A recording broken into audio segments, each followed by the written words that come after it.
What's going on? It's Chef Sakari, chef and founder of Noble Promise. We're here with $10 Fine Dining, where I'm gonna show you how to elevate your struggle meals at home. Today, we're gonna be making a chickpea stew. We're trying to feed a whole family, so you gotta get everything. I can't wait to eat this. Let's go. So, let's start our stew. We're going to take our onion, right? Cut down the middle, and then we're just gonna dice our onion, just like that. Nice, beautiful dice. To mix it up, we're also gonna do little julienne onion. So we're just gonna get some julienne.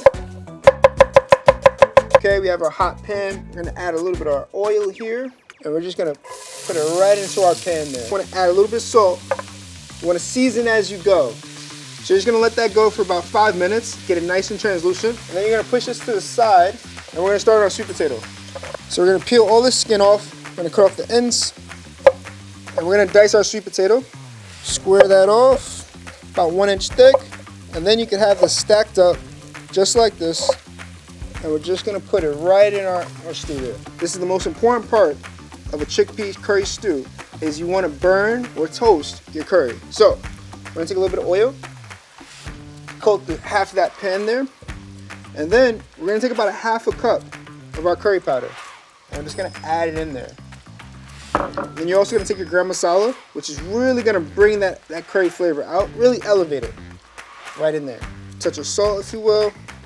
And what we're doing is we're really bringing all the aromatics, all that flavor out of the curry. We're gonna add our chickpeas, our can of chickpeas, right in there with all that liquid. And then we're gonna add about the same amount of water you just wanted to cover to be able to cook the sweet potatoes and get the chickpeas nice and tender. Then we're gonna add our bouillon cube. You don't want chunks of the bouillon cube in there, so just break it up a little bit. This is gonna add hours of flavor in 10 minutes. And this right here, one of my favorite ingredients, Scotch bonnet. You're gonna keep it whole, just like this, and you're just gonna throw it in. That's it. Just like that. And we're just gonna let this go for about 40 to 45 minutes, get all those flavors together. In the meantime, let's start our roti. We have about 4 cups of flour here. You're gonna take your baking soda, about 1½ teaspoon of salt, a little vegetable oil, coconut sugar. Like I said, you can use brown sugar, whatever you have at home. So I'm just gonna mix this around a little bit, and then we're gonna add our water. We're gonna go around about 1 3/4 cup of water, and we're just bringing the dough together. Gonna add a little bit of oil. You wanna add this with a little bit of moisture, and this is really gonna help it rise. Let this rest for about 15 minutes. We're gonna take our dough out right here. We're just gonna fold it a little bit. We're gonna cut this in half, and then we're just gonna pinch the bread. So you're gonna take half of it, pinch it, take your beautiful balls here, and then we're gonna let this rest for another 15 minutes. So while our dough is resting, we're gonna get our brown butter ready. We're gonna take about half a stick of butter, and then we're just gonna put it right into our pan. We're gonna bring out amazing flavor, caramelized, nutty notes. Our dough right now has been rested. We're gonna take one of our balls here. We have our wine bottle here. This works just as good as a rolling pin. So we're gonna dust this with a little bit of flour, and then we're gonna roll out our roti.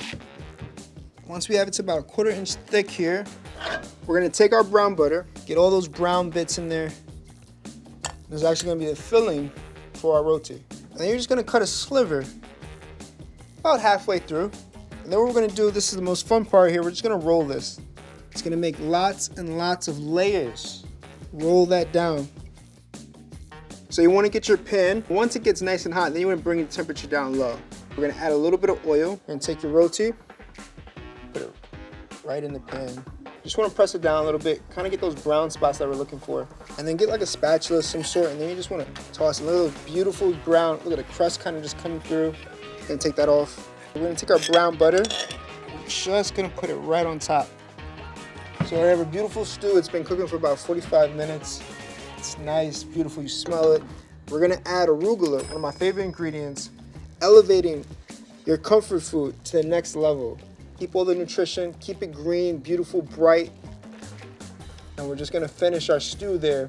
Take a little bit of coconut sugar and a little bit of coconut milk. And then we're just gonna take a little bit of our room temperature butter.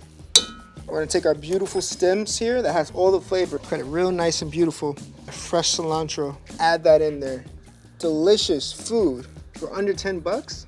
Look at that. It's nutritious and delicious. We've made a meal that could feed the entire family for under $10.